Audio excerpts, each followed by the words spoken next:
Okay. Control flow graph. Control flow graph means it is a representation of pictorial representation of a process or block or decisions or junctions, whatever it may be. So a graphical representation of a program control structure. What is a control flow graph? It is a graphical representation of a program's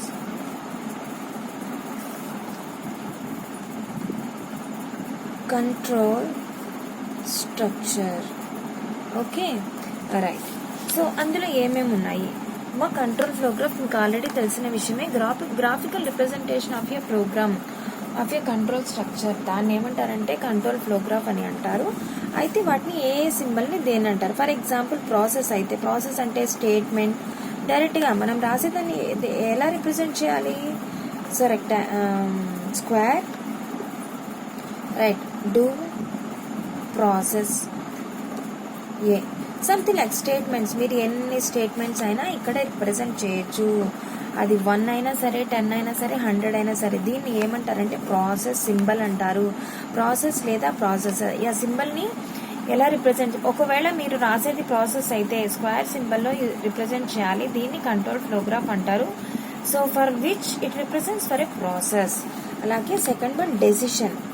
so decision. So డెసిషన్స్ని ఎలా represent చేస్తాము? Like this, you know that diamond shape. So diamond shape decision if else. So if A is equal to B అయితే either yes, so yes అయినా అవుతుంది, then do some process ఉంటుంది ఇక్కడ కదా. Next అలాగే if no something another process, else statement run అవుతుంది, స్టేట్మెంట్కి వెళ్తుంది. This is. సో ప్రాసెస్ని ఎలా రిప్రజెంట్ చేయాలి? స్క్వేర్ సింబల్తో రిప్రజెంట్ చేయాలి. అలాగే డెసిషన్స్ని అయితే so this one like diamond symbol use చేస్తాము. అలాగే ఫర్ జంక్షన్స్ సో 2-3 ప్రాసెసెస్ని మెర్జ్ అవుతుంది, లేదా 2-3 ప్రాసెస్ లైక్ స్ప్లిట్ అవుతుంది. సో అలాంటప్పుడు జంక్షన్స్ని మనం రిప్రజెంట్ చేస్తాము లైక్ దిస్. 1-2 స్టేట్మెంట్స్ ఇక్కడ మీట్ అవుతున్నాయి.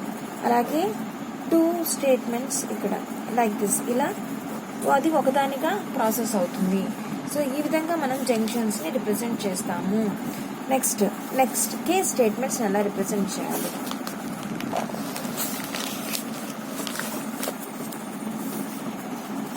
Case statements. అదే కేస్ స్టేట్మెంట్స్ని ఎలా రిప్రజెంట్ చేయాలి?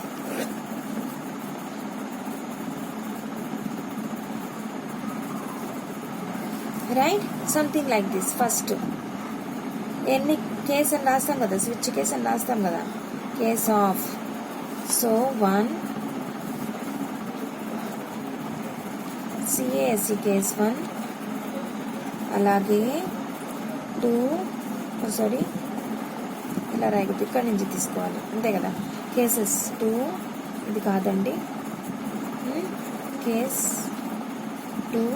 అలాగే ఎన్నైనా కేసెస్, కేస్ n వరకు. Okay, case n. సో వీటిని ఏమంటారంటే ఫ్లోగ్రాఫ్ ఎలిమెంట్స్ అని అంటారు. సింపుల్. ఇప్పటి వరకు ఏం చెప్పానంటే, ఫస్ట్ ఇక్కడ మనం 3rd చాప్టర్లోకి వచ్చాం, ఫస్ట్ యూనిట్లో. యాక్చువల్గా అయితే మీ ప్రీవియస్ బ్యాచెస్కి ఇది 2nd యూనిట్ లెక్క. ఫస్ట్ యూనిట్ అయిపోయింది, కానీ ఇప్పుడు మీకు చాలా వ్యాస్ట్ అయింది సిలబస్. సో ఇక్కడ మనం 2 యూనిట్స్ని కలిపి 1 యూనిట్గా చెప్పుకుంటాము. 2nd యూనిట్ కూడా ఇంత పెద్దది కాదు, కానీ కొంచెం చిన్నది.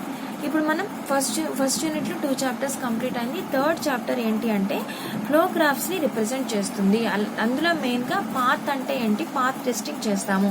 ఈ పాత్ టెస్టింగ్ చేయాలంటే అసలు ఫస్ట్ బేసిక్గా మనం తెలుసుకున్నాం అసలు పాత్ టెస్టింగ్ అంటే ఏంటి.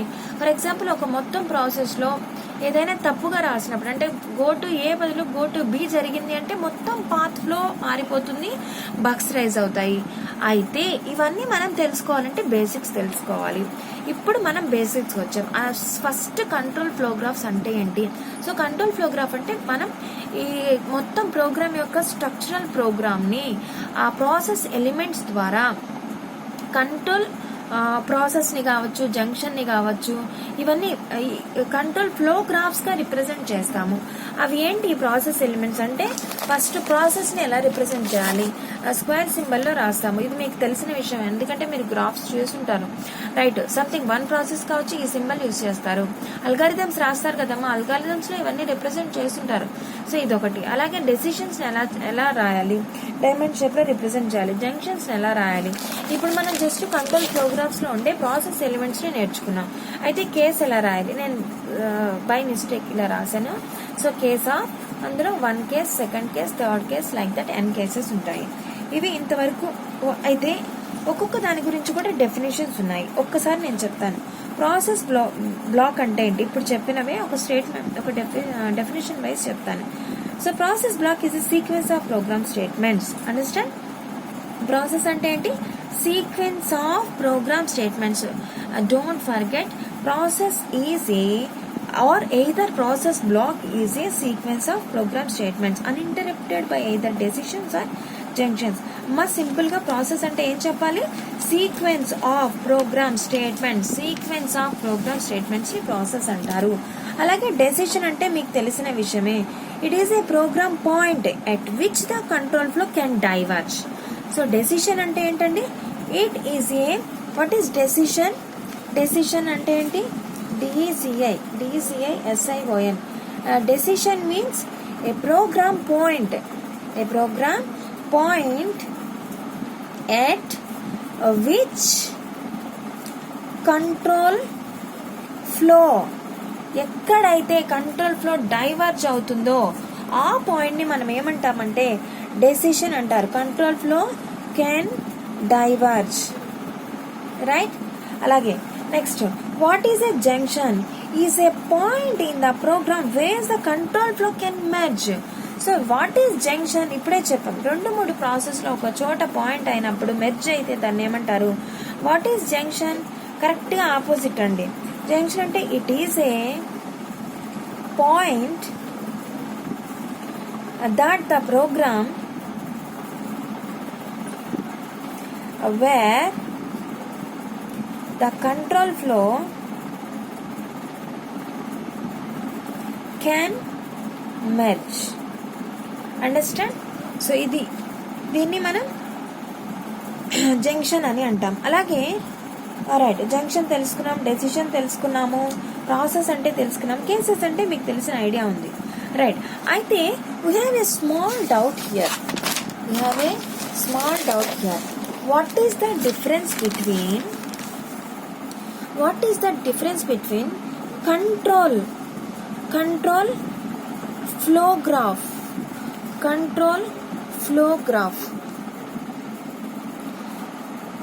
versus control flow charts? Understand? Control flow graph అంటే ఏంటి, కంట్రోల్ ఫ్లో చార్ట్ ఏంటి, ఇది మనం తెలుసుకోవాలి.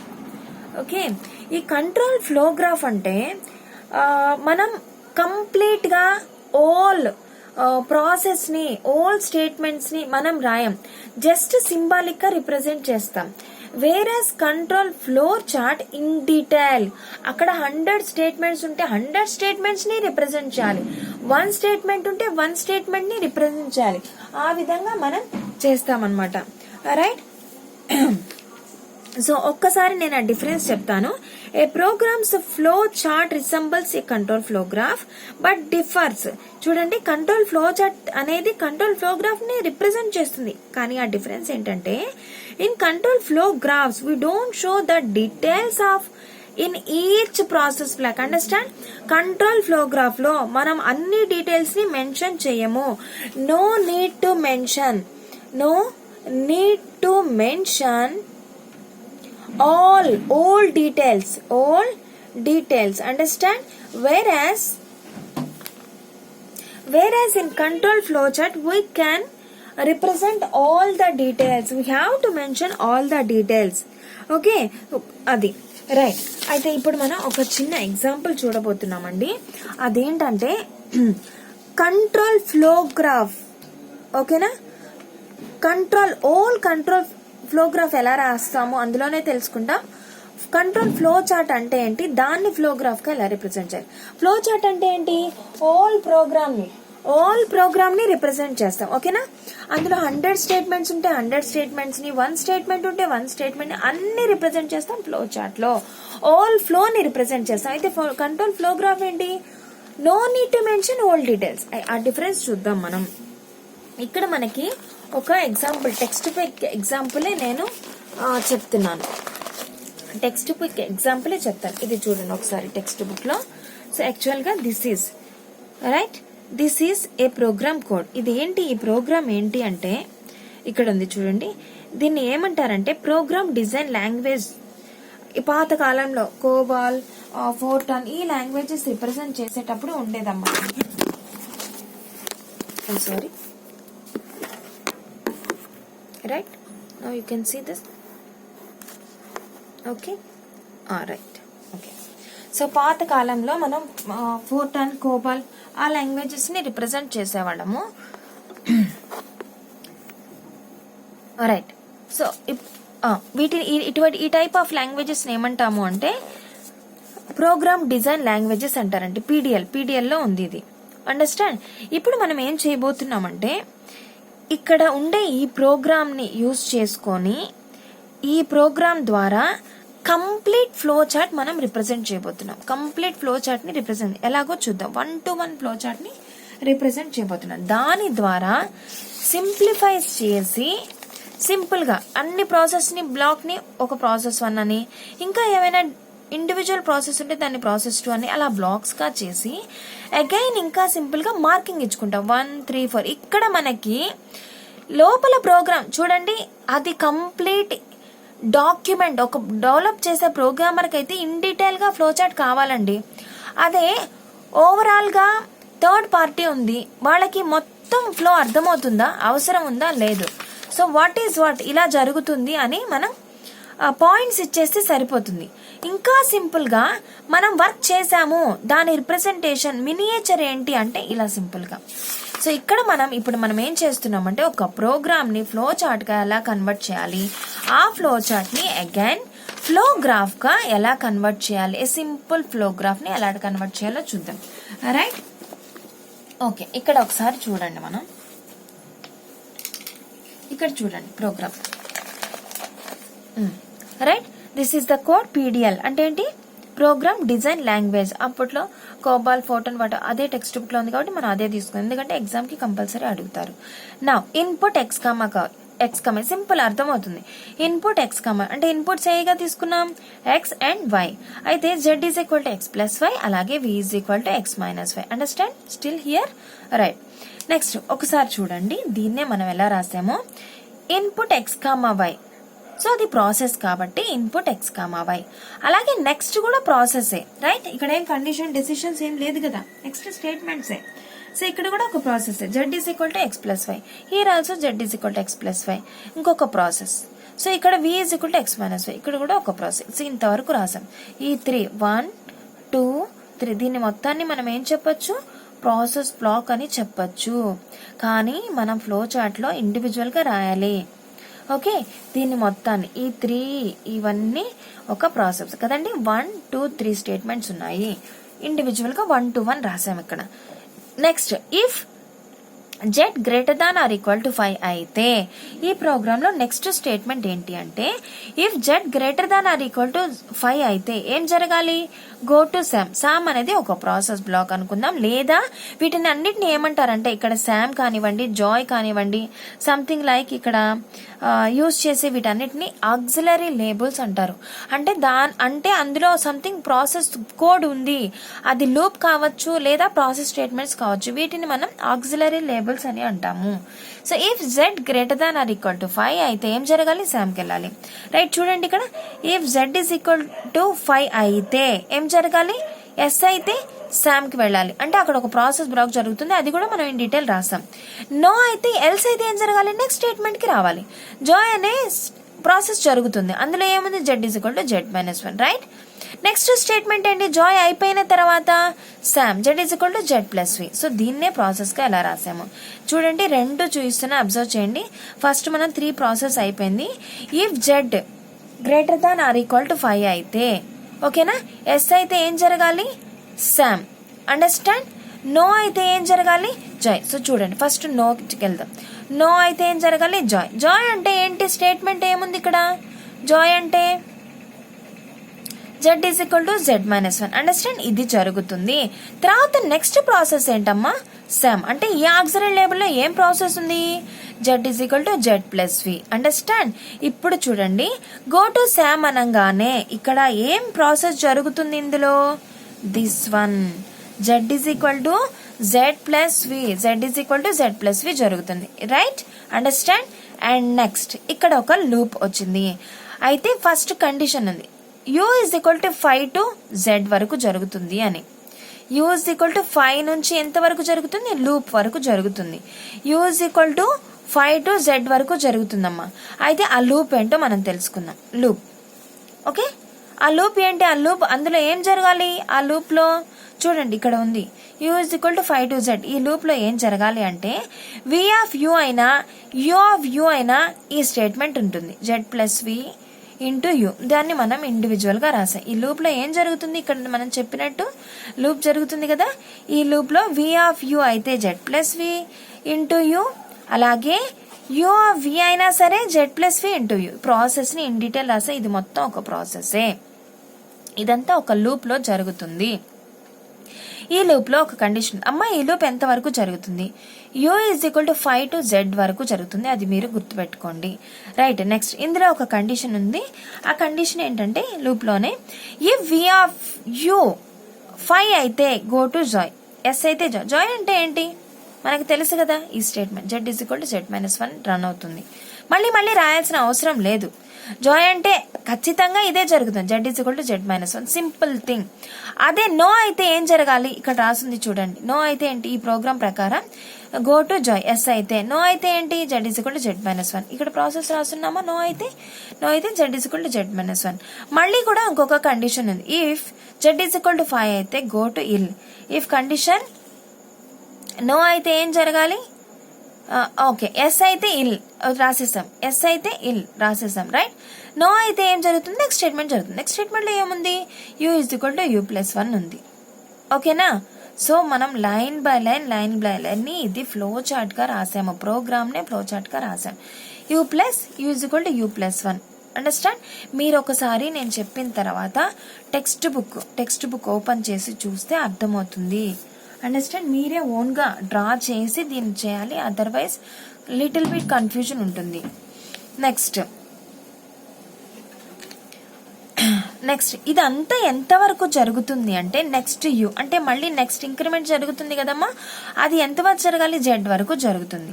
సో రైట్, ఇక్కడ చూడండి u is equal to u+1 కి వచ్చామా. ఇప్పుడు మళ్ళీ ఇక్కడ నెక్స్ట్ u అన్నారు కదా, u is equal to u+1 అయిపోయిందా, గో టు ఇల్ జరుగుతుంది, అదర్వైజ్ u+1. సో ఇది ఎంత వరకు జరుగుతుంది, నెక్స్ట్ ఇక్కడ కండిషన్ చెక్ చేయాలి. నెక్స్ట్ అంటే కండిషన్ చెక్ చేయాలి. u is equal z, yes అయితే ఇక్కడ కింద స్టేట్మెంట్ ఇచ్చున్నాం చూడండి, v of u-1 is equal, ఇదే ఇక్కడ రాసాం సింపుల్ గా. అండర్స్టాండ్. ఇమీడియట్ గా రాసాం. ఆ ఇమీడియట్ ప్రాసెస్ తర్వాత ఏముందంటే ఇల్లు ఉంది, అది రాసేసాం కదా ఆల్రెడీ, ఓకేనా, రైట్. నెక్స్ట్ అదే నో అయితే u is equal to increment జరుగుతుంది. ఎంత వరకు జరుగుతుంది తెలుసు కదా, లూప్ రన్ అవుతూనే ఉంటుంది, z వరకు రన్ అవుతుంది. ఇక్కడ కండిషన్ రాసేసాం, u is equal to z అయితే ఎస్ అయితే మనం నెక్స్ట్ స్టేట్మెంట్ కి వెళ్ళిపోతున్నాం, ఈ స్టేట్మెంట్ కి వెళ్ళిపోతున్నాం. v is equal to u-1 increment జరిగితే ఫాల్స్ అయితే మళ్ళీ అంటే u ఈజ్ ఈక్వల్ z కాకపోతే ఎంతవరకు జరుగుతుంది, ఈ ప్రాసెస్ అంతా జరుగుతుంది. సింపుల్ గా గుర్తుపెట్టుకోండి, ఈ ప్రాసెస్ ఎంత వరకు జరుగుతుందంటే u is equal to z వరకు జరుగుతుందండి, అది ఓకేనా. u is equal z, u is equal z వరకు ఇది జరుగుతుంది. u ఈజ్ ఈక్వల్ z అయితే ఏమవుతుంది, నెక్స్ట్ స్టేట్మెంట్ కి వచ్చేస్తాం కదా. నెక్స్ట్ స్టేట్మెంట్ v ఆఫ్, ఇక్కడ ఏదైతే రాసామో అదే, మనమేం కొత్తగా రాయలేదు. దాని తర్వాత ఇల్ స్టేట్మెంట్ ఉంది, అది కూడా రాసాం. ఆ నెక్స్ట్ ఏముంది, ఇల్ స్టేట్మెంట్ తర్వాత చూడండి, ఇల్ అంటే ఏంటి, ఒక ప్రాసెస్ ఉంది, అదే క్లియర్ గా మళ్ళీ రాసాం ఇక్కడ. L is equal to V of U plus U of V is equal to U plus, ఇదే ఇక్కడ రాసాం. అండర్స్టాండ్? ఇక్కడ కొత్తగా ఏం లేదు. ఇల్ అంటే ఈ ప్రాసెస్ మొత్తం. ఇదేంటమ్మా ఇల్ అంటే ఏంటి, ఈఎల్ఎల్ అంటే ఏంటి, ఆక్సిలరీ లేబుల్. మనం ఉపయోగపడతాయని కొన్ని లేబుల్స్ ని తీసుకుంటాం, అంటే ఇంకా ఇన్ డెప్త్ రాస్తున్నాం. మీకు కన్ఫ్యూజన్ అవ్వచ్చు, ఇది రాయకుండా డైరెక్ట్ ఇదే రాయొచ్చు కదా అని. ఫ్లో చార్ట్ లో 1 by 1 ఈచ్ వన్ రాయాల్సిందే. రైట్, ఇంతవరకు అయిపోయింది. నెక్స్ట్ ఇప్పుడు మళ్ళీ ఇది అయిపోయిన తర్వాత మళ్ళీ ఆక్సిలరీ ఒక లేబుల్ తీసుకున్నాం, ఎక్స్ఎక్స్ అని ఒక లేబుల్ అడిషనల్ గా మనం తీసుకున్నాం. ఇవంతా అయిపోయిన తర్వాత మళ్ళీ ఒక కండిషన్ ఉంది, యూ ఈజ్ ఈక్వల్ టు వి అయితే జాయ్ జరుగుతుంది. జాయ్ అంటే మీకు తెలుసు కదా, మళ్ళీ అక్కడికి లూప్ ఇచ్చేసుకోవాలి. సింపుల్ గా లేబుల్ రాస్తే చాలు. ఎక్కువసారి దాన్ని రాద్దామా? ఇక్కడ చూడండి, ఎక్స్ఎక్స్ లేబుల్ ఏంటి ఇప్పుడే చెప్పాం కదా, U is equal to V. ఈ కండిషన్ చెక్ చేస్తాం. ఈ condition go to joy. Yes అయితే ఏమవుతుంది, జాయ్ లేబుల్కి వెళ్తుంది. జాయ్ అంటే మీకు తెలుసు కదండి ఏంటి, Z is equal to Z minus 1, Z is equal to Z minus 1 జరుగుతుంది. లేకపోతే ఏం జరుగుతుంది, నెక్స్ట్ అగైన్ కండిషన్ ఇచ్చారు, U greater than V then U is equal to G. ఎంతవరకు జరగాలి, యూ గ్రేటర్ దాన్ వి అయితే U is equal to Z వరకు. అంటే చూడండి, లేకపోతే అంటే యూ గ్రేటర్ దాన్ వి, మళ్ళీ కండిషన్ చెక్ చేయాలి. ఎస్ అయితే ఏం జరుగుతుంది, U is equal to Z, next స్టేట్మెంటే రాసాం. నో అయితే ఏం జరగాలి, దాన్ని మళ్ళీ ఒక లేబుల్ గా తీసుకున్నాం, Z is equal to uni YY అని. వైవై అంటే ఏం లేదండి, ఒక స్టేట్మెంట్ జెడ్. ఇంత ఇన్ డెప్త్ గా రాసి ఫైనల్ చేసాం. ఇదమ్మా end. Okay, 1 to 1 flow chart అంటారు దీన్ని. మీరు నేను చెప్తుంటే మీకు ఒకవేళ అర్థమవుతున్నట్టు అనిపిస్తుంది. ఈచ్ స్టేట్మెంట్ ని మనం ఇక్కడ రాసాం. మీరు పెన్ పట్టుకొని మీరు రాసేయాలి. ఈ రెండు ఇది ప్రాక్టీస్ చేస్తేనే వస్తుంది. ఇది మీకు కావాలంటే టెక్స్ట్ బుక్ లో ఉంది, నేను కూడా ఒక పేపర్ స్కాన్ తీసి మీకు వాట్సాప్ లో పెడతాను. ఇదమ్మా ఎలా తీసుకున్నాం. అయితే దీన్ని ఒకసారి సింప్లిఫై చేయాలి కదా. సో సింప్లిఫికేషన్ ఎలా జరుగుతుంది, ఫస్ట్ మనం ఇప్పటి వరకు ఏం చేసామండి, ఒక ప్రోగ్రామ్ ని తీసుకున్నాం. ఆ ప్రోగ్రామ్ ని లైన్ బై లైన్ ఏది మిస్ అవ్వకుండా ఈ ప్రోగ్రామ్ ని బేస్ చేసుకొని లైన్ బై లైన్ మనం ఫ్లో చార్ట్ ని రాసాం. సో ఇక్కడ చూడండి, ఇది ఒకసారి మీరు సింప్లిఫై చేస్తే ఐ థింక్ ఒకసారి మీకు అర్థం కాకపోతే నేను బ్యాక్ సైడ్ తిప్పుతాను. ఇక్కడ ప్రాసెస్ 1 ఉంది కదమ్మా, ఇది చూడండి. మనం అనుకున్నాం కదా ఇక్కడ 3 స్టేట్మెంట్స్ ఎందుకు, దీన్ని మొత్తాన్ని ప్రాసెస్ 1 రాయొచ్చు. సో దీన్ని మొత్తాన్ని ప్రాసెస్ 1 రాయొచ్చు. ఇంకా దీన్ని ఒక్కటే ఉంది ప్రాసెస్ 2, ఇక్కడైనా రాయొచ్చు. దీన్ని లేదంటే దీన్ని ప్రాసెస్ 2 అయినా రాయొచ్చు. ఇక్కడ చూడండి 2 ఉన్నాయి, ప్రాసెస్ 3 రాయొచ్చు. ఈ విధంగా ప్రాసెస్ 4, ఇట్లా మీరు వీటిని సింప్లిఫైస్ చేస్తే ఈ విధంగా వస్తుంది. ఉన్న పక్కనే ఉండే స్టేట్మెంట్స్ ని ప్రాసెస్ 1 అని, కండిషన్స్ మార్చొద్దు. ఇక్కడ పక్కనే ఉండే స్టేట్మెంట్స్ ని ప్రాసెస్ 2 అని, అలాగే ప్రాసెస్ 3, ప్రాసెస్ 4, ఇలా మొత్తం ప్రాసెస్ అన్నింటినీ ప్రోగ్రామ్ వైజ్ గా రాసాం. ఇక్కడ ప్రాసెస్ 1, ప్రాసెస్ 2, కండిషన్స్ బేస్ చేసుకుని ప్రాసెస్ 3, కండిషన్స్ బేస్ చేసుకుని ప్రాసెస్ 4, 5, 6, 7, 8, 9 ఈ విధంగా రాసాం. ఓకేనా? దీన్నే సింపుల్ గా ఈ కండిషన్ దగ్గర మాత్రం గుర్తుపెట్టుకొని, దీనికి సంబంధం లేదు. జస్ట్ మనం ఇక్కడ 1 అయితే నెక్స్ట్ స్టెప్ వెళ్తుంది. ఒకసారి ప్రోగ్రామ్ ప్రకారంగా 1 అయితే ఈ స్టెప్ జరుగుతుంది. ఇక్కడ చూడండి, ప్రోగ్రామ్ 1 అయితే ఈ స్టెప్ జరుగుతుంది, 2 అయితే శామ్ అని, 3 అయితే జాయిన్, ఇలా రాసుకుంటే మనం ఈ సింప్లిఫైస్ చేసుకొని ఇలా వచ్చింది. మనకి ఇన్ డీటెయిల్ గా ఇక్కడ అవసరం లేదండి.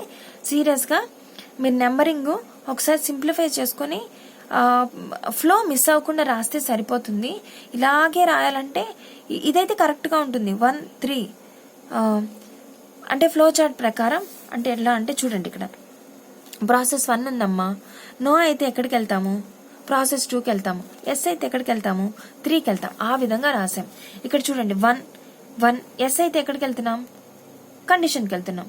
ఇక్కడ కూడా ఎస్ అయితే కండిషన్ 5కి వెళ్తున్నాం. ఇక్కడ చూడండి, ఇది ఎస్ అయితే, సో నో అయితే 5కి వెళ్తాము, ఎస్ అయితే జాయ్కి వెళ్తాం కదా, అలా ఇక్కడ అలా రాసాం. రైట్? సో నెక్స్ట్ మీకు ఇది ఇలా కనిపించదు, ఒక పేపర్ మీద రాసుకోండి, సింపుల్ గా అర్థమవుతుంది. సో 1 కండిషన్ బేస్ చేసుకొని ఎస్ అయితే 4కి, నో అయితే 5కి, అలాగే ఎస్ అయితే 6, ఆ విధంగా కండిషన్స్ రాసుకుంటే ఈ సింప్లిఫికేషన్ వస్తుంది. అండర్స్టాండ్? ఇక్కడ ఈ ఫ్లో చార్ట్ ని ఆల్రెడీ సింప్లిఫై చేసాం కదా, ఇంకా సింపుల్ గా ఫ్లో గ్రాఫ్ ని ఎలా సింప్లిఫై చేయాలంటే లైక్ దిస్, జస్ట్ పాయింట్ రాస్తే చాలు. కండిషన్స్ దీన్ని మొత్తాన్ని ఏమంటారంటే ఒక ఫ్లో అంటాం. అండర్స్టాండ్? జస్ట్ ఒక ఫ్లో, సింప్లిఫైయర్ ఫ్లోగ్రాఫ్ నొటేషన్ అంటారు. సో ఇది మీరు నేర్చుకోవాల్సింది, ఖచ్చితంగా నేర్చుకోవాలి, ఎగ్జామ్లో వస్తుంది, నోట్ అయిపోవాలి మీకు. ఇంకా చెప్పచ్చు, ఇది చూడండి. ఇంకా సింపుల్గా బిగిన్, సింపుల్గా లేబుల్స్ ప్రకారం రాసేసాం. 3 ఎండ్, ప్రాసెస్ 2 అయితే ఎండ్, ప్రాసెస్ 3 అయితే 4, ఫాల్స్ అయితే ఏం జరుగుతుంది, సింపుల్గా ఎగ్జిట్ అయిపోతాం. ఇంత simple linked list control flow graph notation అంటారు. ఇది అవసరం లేదు, కానీ టెక్స్ట్ బుక్లో ఉంది కాబట్టి మనం ఒకసారి నేర్చుకుంటే బాగుంటుంది. చాలా సింపుల్గా అర్థమవుతుంది. ఇదే బోర్డు మీద అయితే ఇంకా సింపుల్గా అర్థం చేసుకోవచ్చు, కానీ దీన్ని బ్యాక్ సైడ్ తిప్పుతూ ఈ ప్రకారం మీరు ప్రోగ్రామ్ చూసుకొని ఇన్పుట్ 1 ప్రాసెస్ 1 ఉంది, బిగిన్ ఉంది, దాని వెంటనే ఎక్కడికి వెళ్తుంది, ప్రాసెస్ 1 కండిషన్ బేస్ మీద 3కి వెళ్తుంది, ఆ ప్రాసెస్ జరుగుతుంది. నెక్స్ట్ ఎండ్ చేసేస్తాం. ఎందుకని, గో టు శామ్ అంతవరకు అయిపోయింది. నెక్స్ట్ జాయ్ కండిషన్ కదా, అదే మళ్ళీ నెక్స్ట్ కండిషన్ చెక్ చేసుకుంటుంది, రాయొచ్చు. ఇది మీకైతే అవసరం లేదు ఇన్ డెప్త్, ఎందుకంటే అది కోడ్ పీడిఎల్లో ఉంది, ప్రోగ్రామ్ డిజైన్ లాంగ్వేజ్లో ఉంది. కాబట్టి మీరు మాత్రం నేర్చుకోవాల్సింది ఈ ప్రోగ్రామ్ నేర్చుకోవాలి, అంటే ఎలా చేస్తున్నారో తెలియాలి. నెక్స్ట్ ఇది వన్ని దాన్ని సింప్లిఫై చేస్తూ దిస్ వన్ అలాగే సింప్లిఫై చేసేది. ఐ థింక్ నేను ఇందులో చెప్పాను, మీరు నీట్గా ఇది చూసుకుంటే సరిపోతుంది. మీరు రాయాలి, మీరు పేపర్ మీద ఇది రాసి ఇది కంప్లీట్ చేసుకోవాలి. సో నెక్స్ట్ వీడియోలో మనం ఇంకొంచెం డెప్త్గా ఫ్లోగ్రాఫ్స్ని పాత్ టెస్టింగ్ చేద్దాము. సింపుల్గా ఇంకా ఫండమెంటల్ ఎట్లా తీసుకుంటున్నారు, కండిషన్స్ ఎలా తీసుకుంటున్నారు, ఎలా టెస్ట్ చేస్తారు, ఇది చూద్దాం. పాత్ టెస్ట్ క్రైటీరియా, ఈ పాత్ సెన్సిటైజేషన్ అంటే ఏంటి, ఇది కూడా ఇంపార్టెంట్ అండి, మనం చెప్దాం అన్నీ. సో ఎగ్జాంపుల్ పాత్ సెలెక్షన్ ఎలా చేయాలి, ఏ పాత్ అయితే తీసుకుంటే సింపుల్గా ఉంటుంది, సో దీన్ని బట్టి నేర్చుకుంటాము. సో కైండ్స్ ఆఫ్ లూప్స్ ఎన్ని రకాలుగా ఉన్నాయి, horrible, normal, complicated, concentrated loops అంటే ఏంటి. సో ఈ గ్రాఫ్లో ఇవి హారబుల్ లూప్స్. తర్వాత సెన్సిటైజేషన్, ఇన్స్ట్రుమెంటేషన్ నేర్చుకుంటే అంతే, అయిపోయింది. ఇంతవరకు ఇంకొక 1 వీడియో కానీ 2 వీడియోస్లో కానీ అయిపోతుంది. నెక్స్ట్ థర్డ్ వీడియోకి నెక్స్ట్ యూనిట్ వెళ్ళిపోతుంది, రైట్. ఇవన్నీ ఇది యూనిట్ 2, ఇంతది యూనిట్ 1. యాక్చువల్గా అయితే ఇదంతా యూనిట్ 1, యూనిట్ 2 అయిపోయి ఇది యూనిట్ 3 అనమాట. కానీ మీకు వ్యాస్ట్ కాబట్టి ఇది మొత్తం చెప్పాల్సింది. Thank you.